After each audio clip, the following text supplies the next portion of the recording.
Welcome, everybody, to this week's episode. We really appreciate you joining us. This podcast really shows us how we can all learn, live, and thrive off of each other. By sharing our knowledge through our conversations, we will impart some knowledge whilst learning ourselves how to progress even further. Here is your host.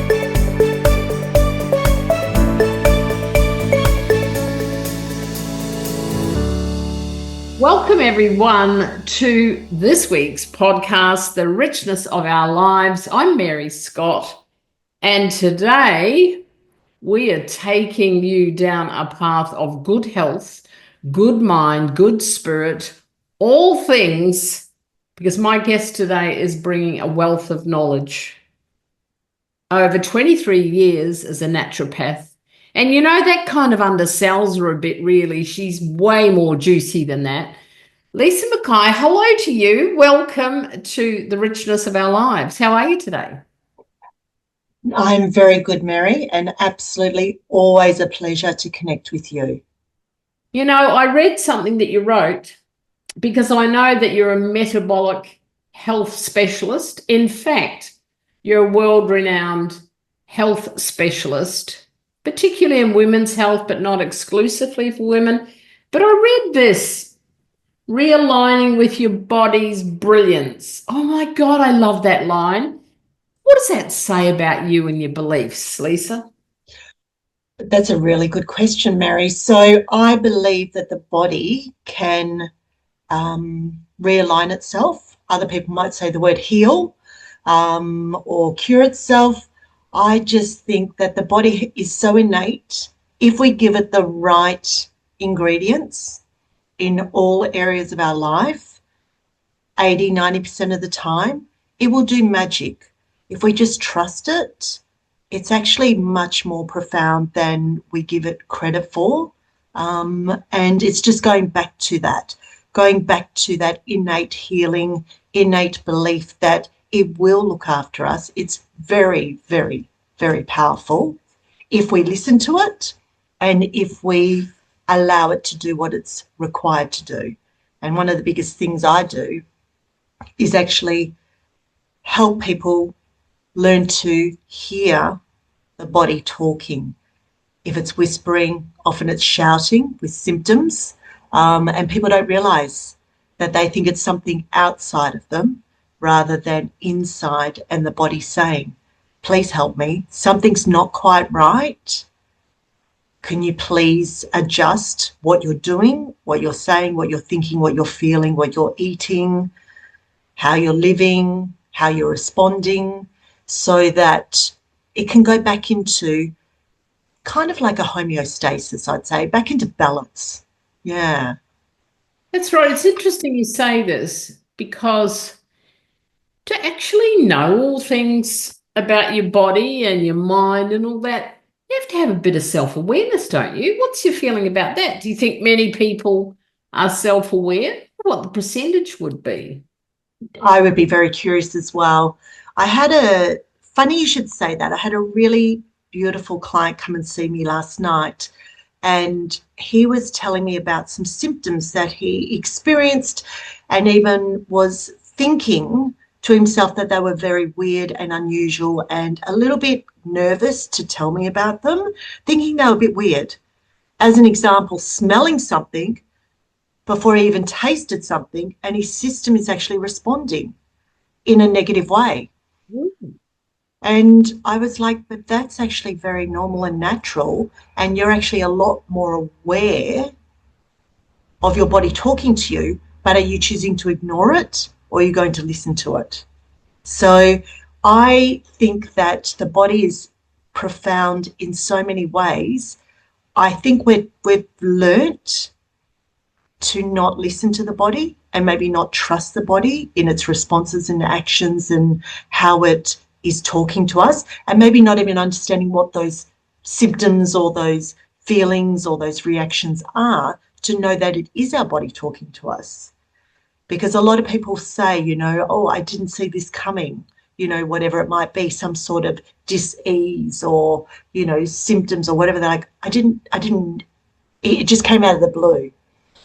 I beg to differ. that it did come out of the blue. I think there would have been some warning signs, some calling, some whispering, some shouting, but it might not have been what you think it was, and you're not aware that that is something that is the body saying, please help me. We need to go back into calming, as I call it, calming the farm, reducing the inflammation in the body. Do you think, it's funny you say about inflammation. Now, here's a question for you. Because I've learned a lot about inflammation over the years, would you say, and give a percentage just for fun, what would be the percentage of people that have inflammation in their body right now that have no clue about it? So I would say easily, as a guesstimation, 80% easily. And that's a lot, because a lot of people don't realise they've got inflammation in their body. They've got no idea they've got inflammation in the body. I'm just reading a book about insulin resistance. So in my spare time, I'm very geeky in the sense that I want to learn more about health. I want to learn from doctors, specialists, cardiologists who are in the forefront of everything that I do. And it was saying that over 80% of people that they're aware of as a guesstimate have something called insulin resistance, which is a form of inflammation, we can say, and they have no idea that they have it. So I think that you may just think it's aches and pains, or, excess body fat in the system, which holds inflammation, sinus issues, migraines, low-grade viral infections that you're just feeling a little bit off. Another example is hot flushes is an inflammatory response. And we just need to, what I always say to people, trying to keep it nice and simple, all I want to do is calm the farm. Calm the farm so that it can do what it wants to do, what it needs to do. Because I believe with this inflammation that I think is very prevalent in all of us to a certain degree, is that we are constantly putting out these fires, and the body's then not able to do what it's meant to be doing. So an example is, I explain to people that our body's putting out the fires constantly. And instead of doing the mainstream things that it should be doing, restoring, repairing, rejuvenating, it's too busy being the fire brigade and not sitting there and doing the basic things that it's required. So put out the excess fires, stop fueling those excess fires, and then the body can do magic. And it's actually really simple to do.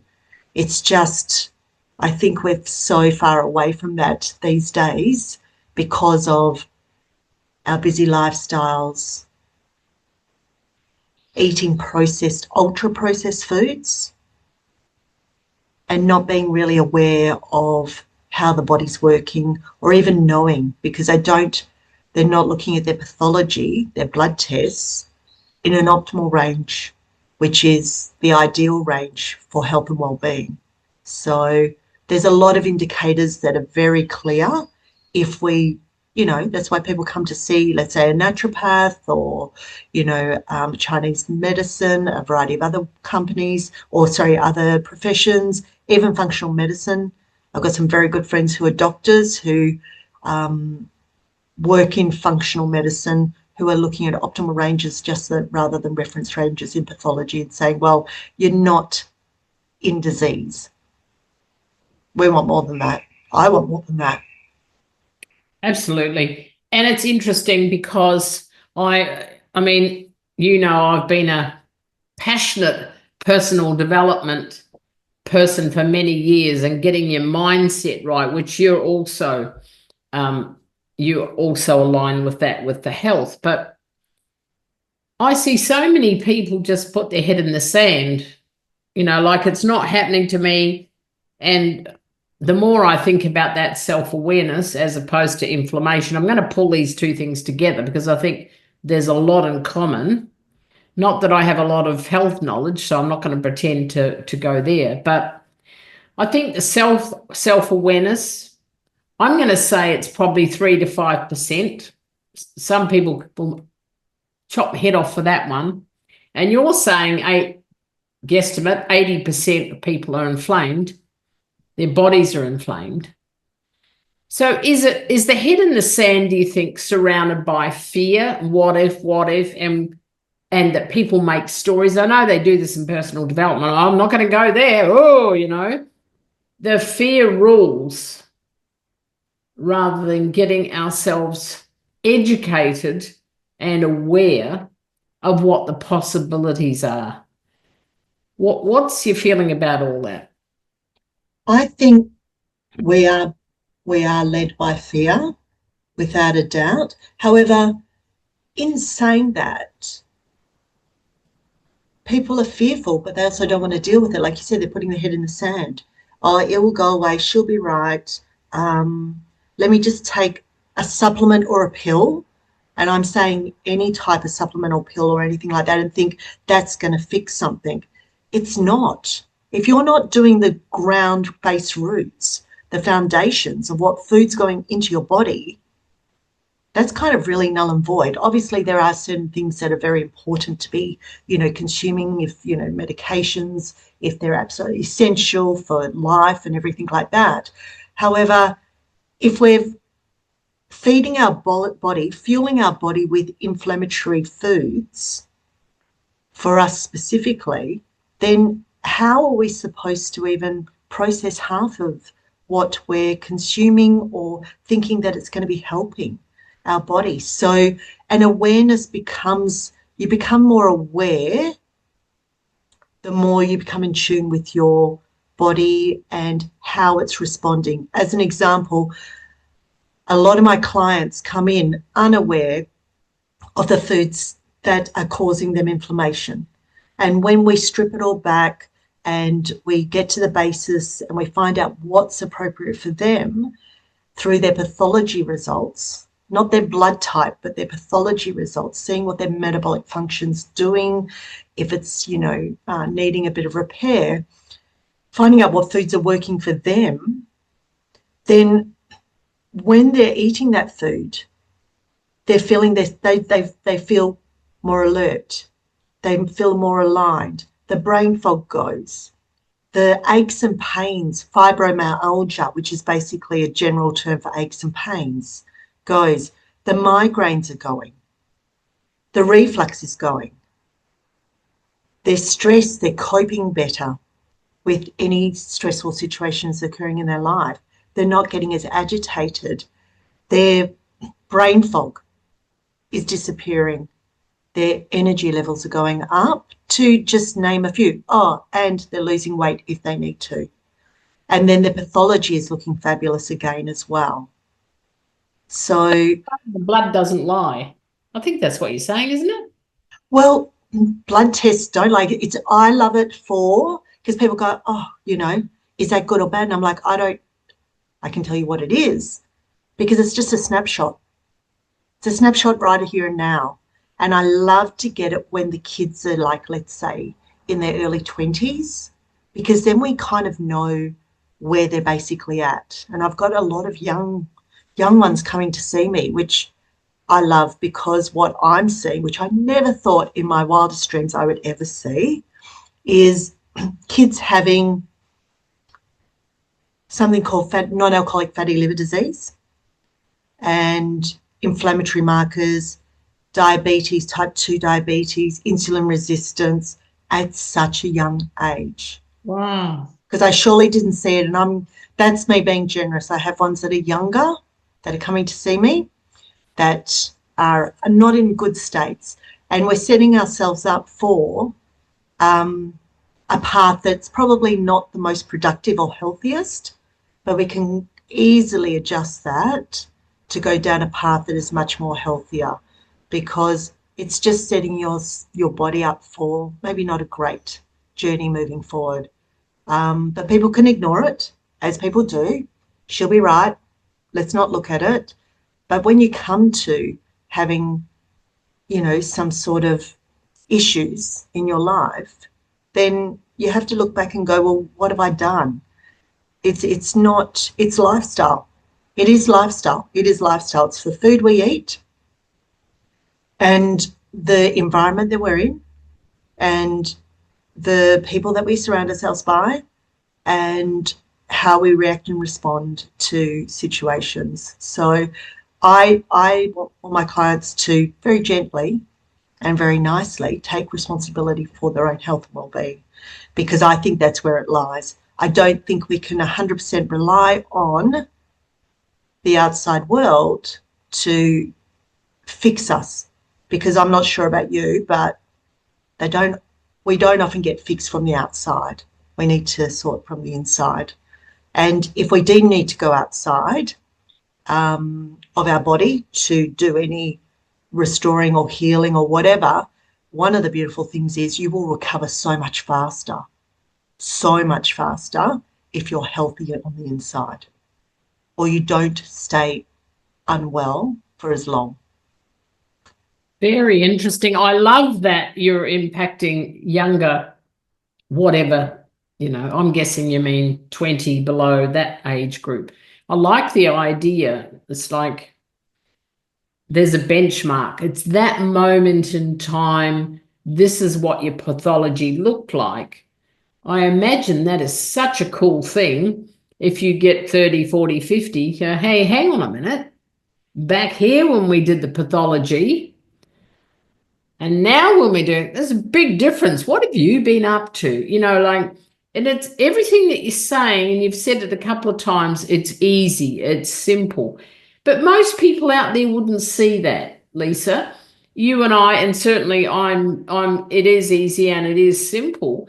But then how do you get the message out there? Because I don't hear that around being healthy, that it's simple. We hear you got to struggle, make it hard, and you got to eat this food and that food, and no, don't eat that. And there's so many constraints that, gosh, we put enough on ourselves without, plugging into something that really asks too much of us. What is easy and what is simple about a clean, what should I say, clean food? I was going to say living a clean life, but that sounds a bit insular. Yes.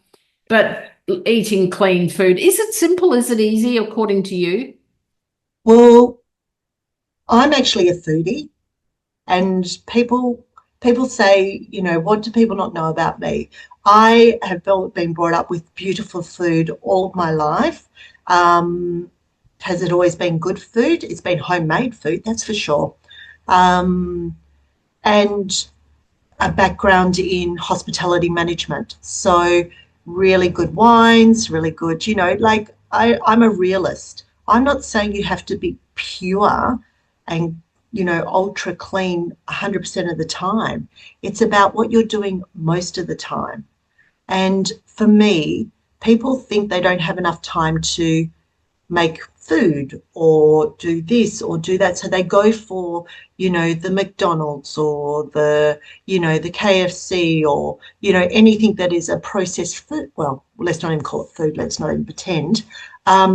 Because they think that is easier. But is it easier? I don't know. I think it's a perception. It's a perspective. Clients who come to me often will say to me, which I laugh, they're like, this is easier than I expected. It's not what I expected. It's easier than I expected. So going back to whole, real foods that are not in a package and turning it around and looking at the ingredients and having no idea what those words are yes. is what I would say stay away from, because that is not going to be beneficial to you. And you think that it's saving you time or it's easy, I say maybe have a look on the other end of the spectrum when maybe time is a really important thing for you because it might be a bit more limited because you're not as healthy as you were. And I don't think being ill is easy. From my experience, I don't enjoy being unwell. And I often hear people say, I wish I'd looked after myself better. I wish I had done what you had suggested so I hadn't got into the situation. I'm not saying that everyone's going to get into that situation. Everyone's completely different. However, I do think that if we look after our bodies and eat whole, real foods, such as people, will say, if you're going to the shops or something, always go on the outside perimeters of the shop, because that's where the fresh fruit and vegetables are, and, the meats and the fish and, whatever, good quality breads and things like that. The aisles in the middle are the dangerous ones, because that's where all the processed foods are. Yes, that's great. I like that. That's quite a good visual, isn't it? Yeah, so it's just eating whole real foods, really good fats. I had a client yesterday say, oh, I don't eat much fat. Like I don't eat fat. I'm like, you need to eat good quality fat. Like you do. That's essential part of our body. We need it. So it's we've been taught so many different things. And I've been through this journey because that's my career, 23, 24 years of being in naturopathy, qualified, and been through so many fads and everything like that. And it just has always gone back to the basics. It's gone back to the basics, drinking really good quality water, eating really good quality food, which is highly nutritionally dense, because the food that's in the middle aisles is actually creating a nutrient deficiency in you. So you're actually eating foods that are drawing out, all the nutrients in your system. They're not supporting it whatsoever. And definitely just having a good life. It's about having a good life and feeling good within yourself. Clients always say to me, I have not felt so good. Like my energy levels are up. And it's as simple as, or complex as, eating whole real foods. Yeah. Oh, gosh, there's so much there I could pull apart. One of the things that stands out is, let's talk about contrast then, because this is always an awakener. Well, certainly for me, but I'd like to think it's awakener for everyone. Well, how are you enjoying your illness so far? And how are you enjoying your good health? I don't actually remember the last time that I felt good. And people tell me that about once a week I hear that. I don't know when the last time was that I felt good about me. And I'm not dealing with nutrition. But I think the contrast helps us to move away from illness if we can absolutely understand that. And I think illness is, when we get to be ill, it's almost too late. Almost. I'm not saying it's not too late, but there's so much more work to do. And you're talking about McDonald's, KFC. I nearly squirm at the thought of those. It's not something I've done.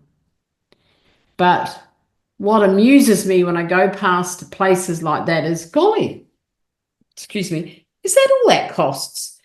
What do you think about money factor now? Is that what takes a lot of people into fast foods? Let's have it now. Want it now. There's no sense of waiting for things. Is it all about, getting it now, feeling good now? What do you think? So that is that again, like that's a lot of information as well to unpack. So I don't know about you, but I've got a son who back in the day would want certain fast food. And I'd go and get it, because I'm not someone who's going to remove everything from their diet, because I think that's also very dangerous as well, especially because then they want even more. Yes. So it was like, okay, let's go and have a look. So went and ate the food, and then an hour later, he's still hungry.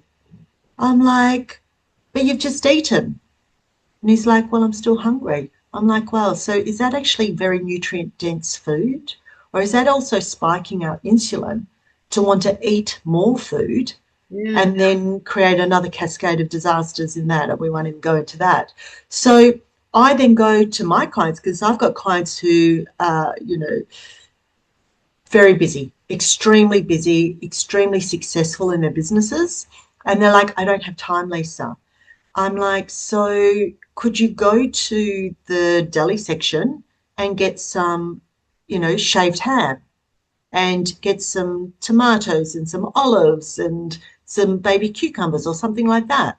How much harder is that to do than to go to a fast food store? So I'm just like, it's perception. People say they don't have time, but they've got time to sit and watch Netflix. They don't have time, but they're time to sitting and scrolling on on their social media or things like that. So it's more value of what you think is quality or what's not. I can make food very quickly. Like, I do not spend hours. I can spend hours cooking because I love cooking. However, busy woman, and I will often make very simple foods. So made a beautiful mango smoothie for breakfast this morning. Took me how many seconds to do? Literally. Yes. Healthy, good quality protein, beautiful organic frozen mangoes, one of my favourite things to have. Nice and simple. You can make it as hard as you want, or you can make it as easy as you want. It's all about perspective and your beliefs, and we unravel those when you work with me, because I won't challenge you, but I'll make you curious as to, is that really true, or is that just a belief, or is that something that's a habit? When we're bored, we're bored, we go into the fridge or the cupboard, we open it up because we're bored, or are we thirsty, or are we hungry, or we're not wanting to deal with our emotions. So there's a lot there. Oh, there's a plethora of things that you just said then. And I think some of it is priorities. You have to know what your priorities are, and they can change all the time. And we have to understand that if we prioritize, we actually save a hell of a lot of time. And I talk to people in business about this. I don't have time to do that. Well, hang on a sec. I love your analysis about Netflix. That's right. There's heaps of time, really. It's about what's important, what we put at the top of the list. And a good example of this is, I have people coming to me with lists this long. I'm like, why is it that long? Why do you make it so hard? If you do 3 things a day and at the end of the day you feel really good, I mean 3 extra things, I'm not meaning just do 3 things, but you'll feel really good. But I hear lots of people with big lists, and at the end of the day, they've got the whip out going, oh God, I never really did what I meant to do today. And I think that is just so self-defeating. It's demoralizing. It's horrible. And I can't help but think we do the same with food. You're talking about perception. That would be too hard to make. I don't have time to do that. So really the bottom line is, it's all about priorities, is it not? 100%. And like you said, how hard is it to put a bit of fish or steak on a pan and a few vegetables? Like, I don't know, it's pretty quick. I can do it pretty easily. It's not that rocket science. You don't have to make gourmet, master chef meals. It's just nice, simple quality, good quality proteins, good quality carbohydrates, which is your vegetables. People think that carbohydrates are something else, and good oils. So, that's just a basic thing, and it doesn't need to be meat-based or fish-based. There's other beautiful, vegetarian or concepts as well that you can use. There's a plethora of choices that you've got. As you were saying about perspective, I also think it's your values. What do you value? Now, I believe, humbly, if you do not have your health, there is nothing else. Agreed. And often, as an example, parents or business owners, they will be like so busy doing their job or their work that they don't look after their health. Then what happens to the family if you're unwell, or what happens to your company if you're unwell? You are not performing at the best of your ability. And as I always say to my clients, especially the women, put the mask on first for you, because you're no good if that mask is not on and you've put a mask on the kids, but you've not got any oxygen. So look after your health first. And what I love is, I hear it all the time, that the kids, the littler ones, are watching their mum and dad, because don't be delusional. People think that it's what we say. It's never, it's what we do. Absolutely. And they're like, Mum or Dad, could I please have that as well? That looks delicious. Or I have people complaining, going, you know what, I've brought in this product, whatever beautiful cheese it is, or, you know, whatever the food might be. There's none left. They're eating it all. And I'm like, you should be thanking me, because they're eating really well, rather than choosing those other things that are not beneficial. Again, it's not me saying don't allow them to, you know, don't forbid them to have that. That's crazy. That doesn't work, because then people want it more because they're not allowed to have it. Very dangerous stuff. Yeah. So right. It's all about moderation. Everything's about moderation. However, I believe that we need a body factory reset to clear the slate, as I say, on the phone. We do a factory reset on the body. We take all the apps off, all the confusion, all the white noise, and then we reset it. And then the magic happens, because often our metabolism, which is our cells basically working really well in a very, you know, simplified way, I find now the metabolism's quite rigid, like a very rigid, you know, pipe. It's supposed to be really flexible.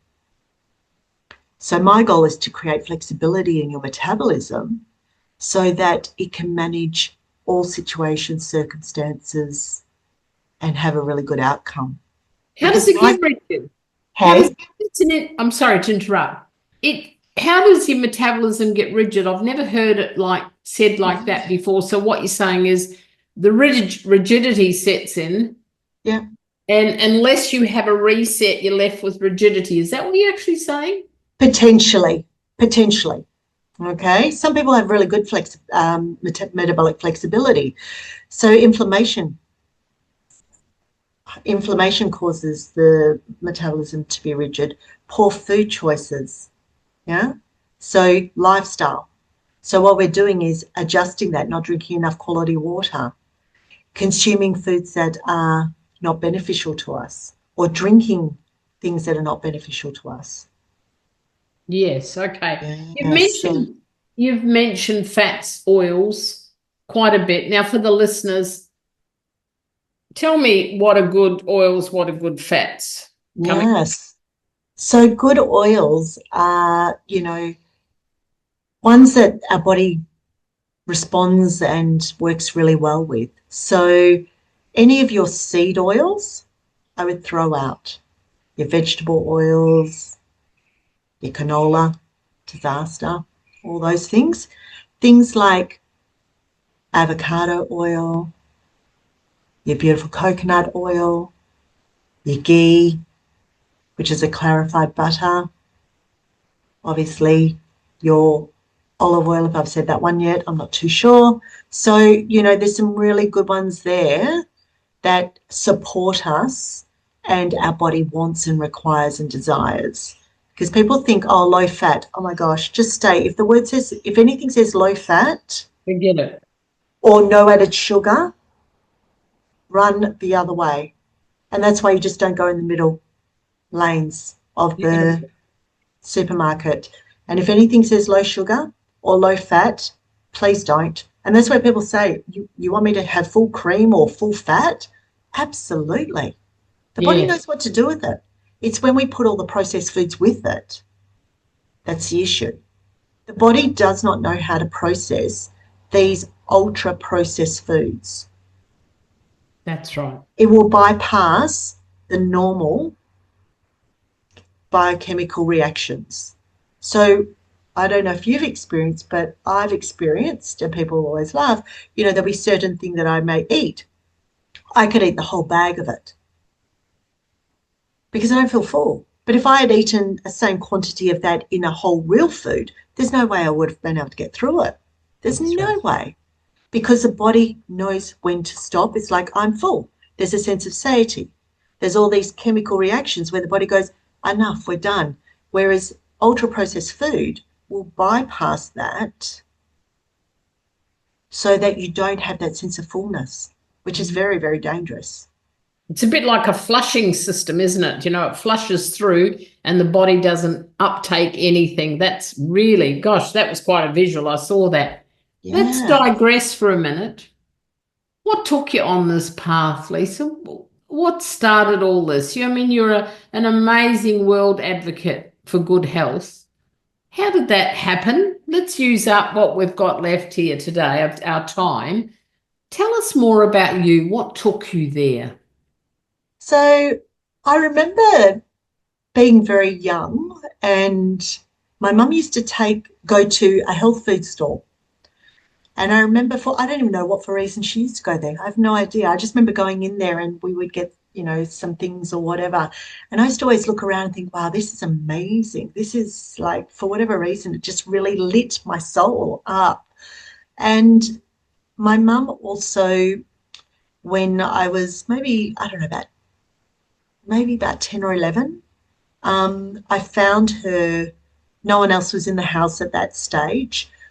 She had collapsed in the bathroom with a bout of diverticulitis, which is inflammation of the bowel. The pain was that severe that she had passed out. Now, if anyone knows my mum was the most stoic woman, as in pain was never an issue for her. Like, amazing, just amazing. Amazing, but good, but bad. Because, when she was actually in real pain or in serious issues, couldn't identify it because she could cope with the pain. I then was in bed as a 10 or 11-year-old thinking that my mother had died, like thinking, oh my gosh, what do I do? So scared to even go and see her, because I was like, am I going to find her dead? Like, what do I do then? So I went and just checked on her, and she was breathing and everything like that, and found out later that it was due to this diverticulitis, which is an inflammatory response in the bowel. And I think I had an innate thing thinking, there's got to be a better way. You just don't have to live with this. This is crazy. So there was a few other steps where I was working in hospitality, in management. I remember having a conversation with a regular client that had come in for dinner, and they had said they'd gone to see a naturopath. And I was like, what's a naturopath? And she said, oh, she's amazing. And, she helped me with this, this, and this. And for whatever reasons, I got the number, got the name, and I perceived that I had no issues. I was like, I just feel like compelled to go. And it's one of the most well-known families in Western Australia. There's still some of them who are actually still, naturopaths to this day. And she gave me so much insight to someone who thought they were reasonably healthy or was very unaware. How old were you, Lisa? I would have been 20. Wow. Yeah. And then decided, I took the information on, maybe not really understood it to the extent that I probably could have or whatever. Yeah. So, but she rang some true stories as into, my stress levels with my work, because I was working ridiculous hours, not eating very well because you don't have time to eat. We're in hospitality, all this stuff, everything like that, drinking a lot of alcohol, this is hospitality, and just not feeling fabulous. I then ventured on to a variety of other things and came back to working in a health food store after I got out of hospitality, because it was just probably not up I didn't want to be working nights, to be honest. And there was a lot of effort to be put in for a little bit of money. Started working in a health food store after having a bit of a break, extended holiday, and loving it and learning so much about vitamins and supplements. And then I decided, I don't even know how, to become a naturopath. I think I'd been introduced to a homeopath, a German homeopath, a doctor who worked in the health food store, and was so amazed at the amount of clients that he had. And it was profound. And then started my naturopathy with a company that's no longer here anymore, unfortunately, because I didn't know how to manage their finances. But was educated by German herbalists, Indian doctors, and other GPs who taught us pathology. So I was very blessed to have been taught by the best of the best, I believe. That is absolutely fabulous. And that's good. That kind of gives the truer picture of who you are, the woman that you are, and the difference you're making. If there was one thing you could say to the listeners today to help them to change if they desire it, what would that be as we finish up today? I would say just to even do simple things like drink more water, remove the sugary drinks or foods from your diet. Eat whole, real foods. Go for the whole foods rather than the processed foods. And listen to your body. If you've got reflux, if you've got digestive problems, if you've got constipation, if you've got loose bowels, if you've got migraines, if you're feeling blah, brain fog, hormonal issues, polycystic ovaries, erectile dysfunction, all of these things, cardiovascular disease, prostate cancer, breast cancer, all of these things can be helped by going back to the basics and eating whole, real foods. So to maybe just listen to your body a little bit more, or talk to someone who can help you to listen to your body a bit more. Lovely. Beautiful. What a beautiful way to finish today. And if you're listening, we will give you the links so you can talk to Lisa in the flesh. It doesn't matter where you live, incidentally. She is very much a remote worker and in person. So if you're in Western Australia, here in Australia, then obviously that would be my first choice. But it doesn't matter where you live around the globe, you can speak to Lisa.